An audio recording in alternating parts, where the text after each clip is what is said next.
Welcome, everybody, to Off the Cuff. I am Adam Banks, coming at you live from Lexington, Kentucky. Thank you for listening to the show.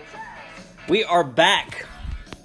Regular broadcasting here on Off the Cuff. We have been away for a couple weeks doing the March Madness series. I wouldn't necessarily say we've been away, but we have taken a step back from doing the normal format of the show and doing the March Madness series because I had my March Madness crew meet up every week, and we would cover the rounds of the NCAA men's basketball tournament. So if you haven't gotten a chance to listen to any of those episodes, go back and do that.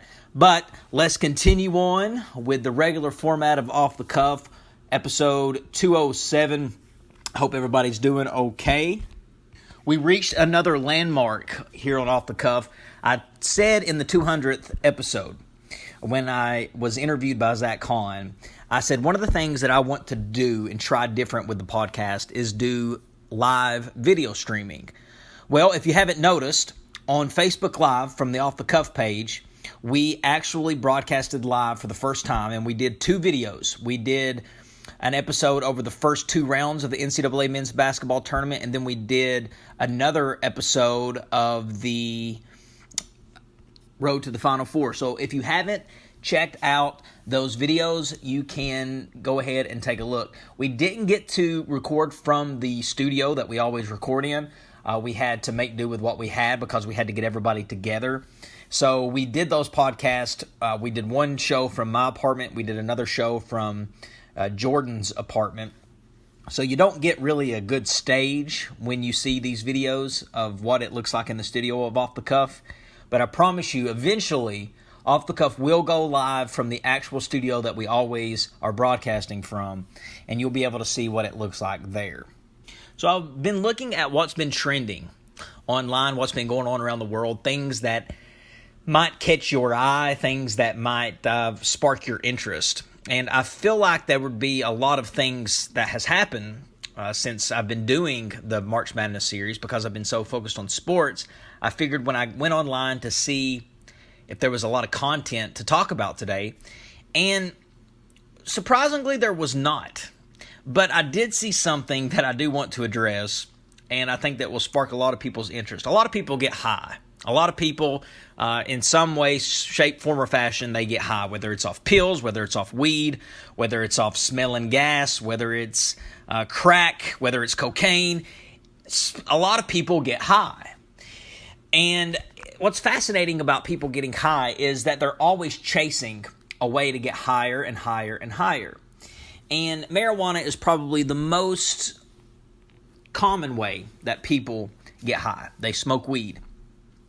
But, yeah, a lot of ways weed seems harmless. And actual marijuana, the actual marijuana plant, studies have shown that there is not a lot of harm that it does to your body. Not saying that there's zero harm, but there's not a lot. What makes it harmful is when people start lacing this weed with things. People, you've heard of lacing weed with cocaine or lacing weed with other drugs. Well, apparently now people are lacing their weed with bug spray. That's right, bug spray. There is an active ingredient in bug spray. It's a chemical compound known as pyrethroids. And this chemical causes people to act out of their mind. People have reported that people who have inhaled this chemical, this bug spray from the weed or tobacco, whatever they're lacing, they're finding people pulling dirt, trying to eat the dirt, eat the grass, taking off all of their clothes. It's driving them crazy. But of course, I mean, they're inhaling a chemical that is used to kill other things. So I don't know why people think that bug spray is a safe alternative to get high. A lot of things aren't safe alternatives to get high, but why take an ingredient that is used to kill other things? Now, bug spray is not used to kill humans. You can't kill a human being with bug spray, but I am sure that if you drink that bug spray or you even taste the bug spray, it's going to make you sick. And it could kill you. But people are doing it anyway. Druggies, they'll do anything at all costs to get high. They'll do anything to cause themselves to have a buzz. But this drug now has a street name. It's called KD. And like I said, it's found in marijuana mostly, but others are using it to lace their tobacco as well. When you spray bug spray on a bug, it causes temporary paralysis and then causes them to die. So I don't know the effect that it has on a human being other than the symptoms that I described just a little bit ago, but I wouldn't risk it. And guys, if you're smoking tobacco or weed, be careful. Please be careful, because you think that you're smoking regular weed from a marijuana plant, but when you get it off the street, you have no idea what that person has laced it with. You have no idea if they've laced it with crack or cocaine or ecstasy or any type of little special oils or even bug spray. I mean, they could spray anything on that weed and you would never know it until it's possibly too late. So just be careful. I never do this. This is really out of character for me. I rarely ever get involved with people yelling and talking about controversial things over the internet. But the other day, I was on YouTube, and you know where on YouTube it has those recommended videos for you to look at? Well, for some reason, in one of my recommended videos list, there was a video of a pastor named Steven Anderson. And I clicked on his video, and he is the most hateful preacher I have ever heard in my life. He is from Tempe, Arizona, and he is supposed to be a Baptist preacher, and he is the pastor of Faithful Wood Baptist Church. And this guy, I think if you listen to the video, you will better understand what I'm trying to say. It makes me sick to my stomach. It makes me want to punch him in the face. But biblically, the Lord does not want us to resort in violence. So I just need to pray for this man to get right, because he really got me angry the other day. Listen to his video. What I'm about to play is an interview that he was doing. Before I let you listen to the sermons, some of the sermons that he preaches, and not the whole sermons, just little snippets, I want you to listen to this radio interview he did when someone asked him if he thought he was a prophet. The host asked him if he thought he was a prophet. And listen to his answer. Yes, I do. Absolutely. I believe that God has chosen me to be a prophet to the nations, to preach the word of God, and to sound it out with no fear. Okay, so there's that. But now I want you to listen to some of the sermons that he preaches. Here is a few snippets, a few sound bites of some of the sermons that this man preaches. Oh, we need to pray for him that he finds Jesus. I'm going to pray that he dies and goes to hell. Are you serious? I have nothing but hate. I hate him with a perfect hatred. I have no love. No love! I hope he dies today. I hope he dies and goes to hell. He's disgusting. He's filthy. He's reprobate.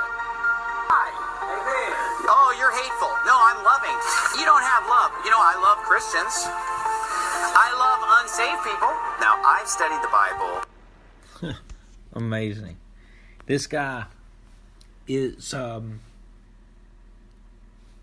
he's what's wrong with it I don't know. It really puts me at a loss of words when I hear him. I don't know what to say about people like him. Someone who has such a hateful spirit about him, who never mentions the love of God in his sermons. And this guy has a huge following on Facebook, but I don't think it's a following because of his message. I seriously think people are smarter than that not to fall under his cult. I think that people just like clowns, and he's a clown to most of the subscribers to his videos, and people are entertained by his controversial remarks. I don't think they follow his remarks. He's just entertaining to watch because he's so stupid.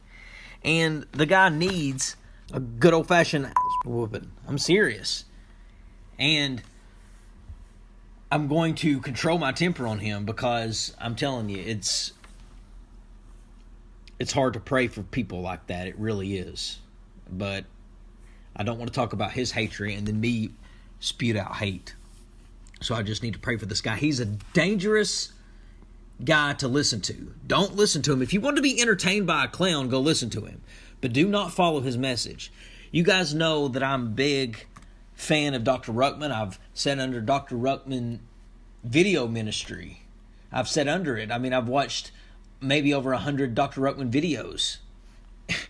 And I even did a tribute to Dr. Peter Ruckman on this show. When he passed away, it was a loss to the world. It was a loss to a lot of Christians. A lot of people got saved under Dr. Ruckman's ministry, and he stood by God's word. He stood by the King James Bible, and he stood by the truth until the day he died. And now that he's dead, this Pastor Steven Anderson stands behind his pulpit and says this. You know, and I honestly hope that Peter Ruckman's in heaven, but he's probably in hell. Because he was such a big false teacher. I hope he's in heaven. I look, hell's a horrible place. I wouldn't want him to be there. But I have a feeling he probably went the same place that Prince went on the same day. That's what I think. I'm just giving you my opinion. This is not the Lord. This is my judgment. I think Peter Ruckman's in hell right now. But you know what? I hope he's in heaven. And if he is in heaven, he does not want you to follow his stupid teachings on divorce or the rapture or anything else. Let me stop it there. He talks about divorce. I take that very personal because the men of God that I have sat under and learned under, the people who I have learned the most about when it comes to the Bible, and people who have helped me grow spiritually, are men who have been divorced. So you cannot sit there and tell me that God does not use a man that's been divorced from his wife. One, you don't know the situation of what happened in the marriage. There could have been infidelity. What are you supposed to do? Stay with someone regardless of what happens? A lot of these men can't help that they're divorced, but you cannot convince me that a divorced man is not someone that is used by God, and that includes preaching, because I am walking proof, and my spiritual walk from God is been nurtured by the preaching of men who have been divorced. So I take that very personal. Because if he's in heaven, he's one of the least in the kingdom of heaven. Because he taught people not to obey these commandments. He taught them not to be obeyed, and he's up there sweeping the floor up there. And I hope he's up there sweeping. Because I sincerely believe that he's probably in the other place. And you hear the people laughing in the background. You hear them laughing. And what a thing to say about Dr. Peter Ruckman. He said that he's probably in hell, but if he's not in hell, he's sweeping the floors of heaven. And look, the reason I say that is because most of his followers are heading for the other place. Oh, okay. Based on this. Followers. Yeah, people like to say that Dr. Ruckman has followers. They're called Ruckmanites. You know, Ruckman is the know-all be-all. Ruckman is not the know-all be-all. We don't serve Ruckman. Ruckman is not Jesus Christ. He's not someone to be served or worshipped. He is a teacher, I believe, used by God to deliver God's word. And listen to how disrespectful this man is, this Steven Anderson is, about Dr. Peter Ruckman. And he said that Dr. Ruckman followers, I guess he's talking about these so-called Ruckmanites, they call them, are going to hell. Or maybe he's saying anyone who listens to Dr. Ruckman is going to hell. What a phony. What a piece of frustrating stuff that they teach on the gospel. Every follower of his I've ever met was on their way to the other place, unfortunately. But look, I don't hate him, but I hate his teaching, and it makes me sick. Because I feel like God feels. I hate divorce. Here he goes again about divorce. Look, if you've been divorced and you're remarried, I'm not mad at you. He's not mad at you guys. I'm not mad at you. I don't hate you. I'm not trying to beat you over the head or make you feel bad. I don't want you to feel second class. Oh, okay. Well, now we can sleep like babies now, because we know that Pastor Steven Anderson isn't mad at you if you have been divorced. You know, I mean, because, look, you can't get in a time machine and go back and change the fact that you're divorced. You can't change that. So what's the point in hanging that over your head? I don't want to hang that over your head. Oh, shut up. You are such a passive-aggressive person. Don't want to hang it over your head, but you keep bringing it up. Shut up. Shut up. But anyway, this guy, false prophet, a wolf in sheep's clothing. And really, I don't even think it's sheep's clothing. He's pretending to be this pastor, and he's just full of hate. Check him out if you want to see someone who is full of hate and teaches false messages. God's going to deal with him for talking about men of God like he does, and talking about independent Baptist preachers like he does, and being as hateful as he is. God will deal with him in his own way. I promise you that. No matter how good a person is, and no matter how much he serves God, he is not exempt to bad things happening. Clearly, I've been a fan of Dr. Peter Ruckman and his teachings in the work that he has done for the Lord. I'm a big fan of it. And he was a good man, and he lived a long life. 94, 95 years, as a matter of fact. Dr. Ruckman was fortunately not alive to witness the darkest day in his family, I think it's safe to say. His son, PS Ruckman Jr., has recently just committed one of the most horrific acts I've ever heard or read about. I was at work, and my dad called me, and he said, "Did you hear what happened to the Ruckmans?" And I said, "No, what happened?" And he went on to tell me that Peter Ruckman's son, who went by PS Ruckman Jr., apparently took his own life, shot himself, killed himself. But the story gets even darker than that. And basically the story is this. Peter Ruckman Jr. was married to this woman named Heidi Ruckman. She was an attorney, and P.S. Ruckman was a very prominent college professor. He taught political science and specialized in presidential pardons. Very successful couple. Ruckman was nationally known for his work with presidential pardons and done many TV spots. They had 2 children together, Christopher Ruckman, age 14, and John Ruckman, age 12. Well, the Ruckmans recently had gotten a divorce. Ironically, I was just talking about divorce, but they got a divorce last August of 2017. And as most couples do with their children, they shared joint custody of their 2 sons. Well, the weekend was approaching for Heidi Ruckman to have her boys for the weekend, according to her visitation. And her boys never showed up on the weekend that she was supposed to have them. So she got the police to do a courtesy check, and she called police officers to show up at the Ruckman household to check on her sons to make sure everything was okay. And what they found inside was her ex-husband, P.S. Ruckman, and the 2 sons, Jack and Chris, shot dead. And it was later discovered that P.S. Ruckman murdered his 2 sons and then took his own life. The bodies were found in their own individual bedrooms. The home was located at 4600 block of Shandan Woods Drive. This was news that shocked the entire community. It has shocked the Christian world. People who have followed Ruckman, his dad, knew of his son most likely. And as is everyone was shocked by the news. No one knew of any past history with this family having problems. Of course, they were divorced, but no one seen this coming. No one seen this dark day ever approaching, something like this in the Ruckman household. I personally have tried to sit down and figure out what possesses a person who seems to love their children, who seems to be proud of their children, take their lives.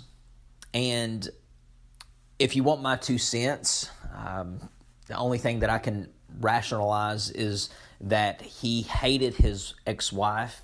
She hurt him really bad. And he wanted her to be miserable. And he knew that the only thing that would make her miserable would be to kill her 2 children. And he knew that if he killed himself, she would get over it. He knew that the 2 most important things in that woman's life was her children, and he knew that that was the way to make her miserable for the rest of her life. Well, he succeeded. He did take away her 2 favorite things that she loved the most in this world.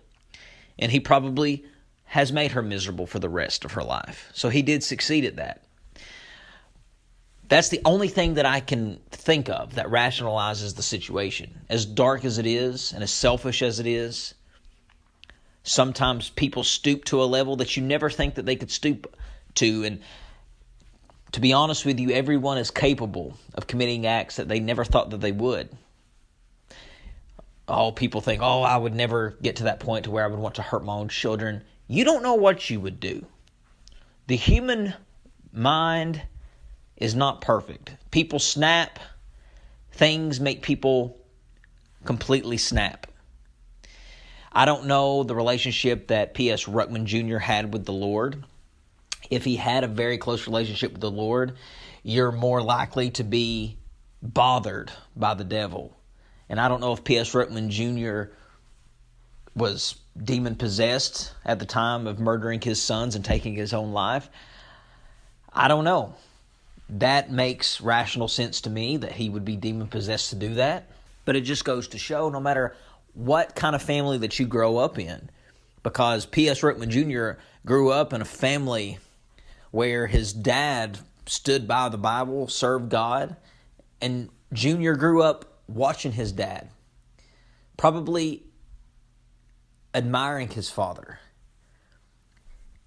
It's safe to assume that PS Ruckman Jr. did have a relationship with the Lord. His sons attended a private Christian school. They attended church on a weekly basis. His sons were very talented young men. They both played instruments. They both were in a band. Reports have said that the 2 boys were inseparable. They were each other's best friends. They were popular, smart, social, vibrant. And many of the students at the school that attended the school with those boys attended their funeral, and they paid tribute to their friends by decorating their lockers, sticking notes on the lockers of the boys, writing them little messages. And the principal, he released a message on his YouTube channel talking about the young men. But it was a very tragic situation, and I looked on YouTube at PS Ruckman's YouTube channel, and 90% of the videos on his YouTube channel is of his 2 sons, and you can check that out. But just going to YouTube and typing in PS Ruckman Jr., you'll find videos of his sons playing those instruments that I talk about. His son, Chris, was the leader of their band. It was called Vitamin Gang. Here's a clip of the boys playing in their band. That's good. I got beer over here on the bass. Picking water to find out a day. Jack Ruckman on the drums. My name's Chris. Thank you.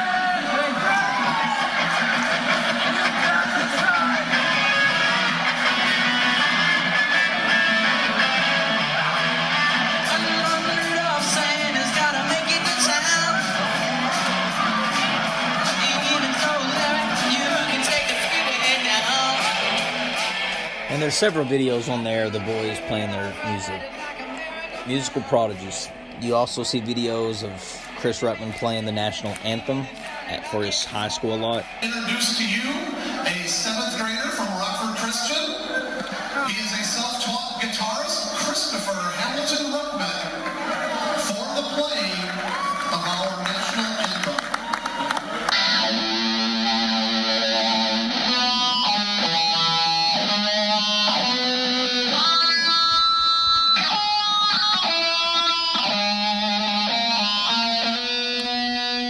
So,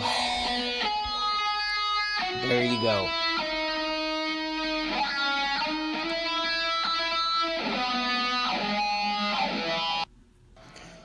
Ladies and gentlemen, I want to thank you for listening to the show. I'm Adam Banks. This has been Off the Cuff. We will see you in the next episode.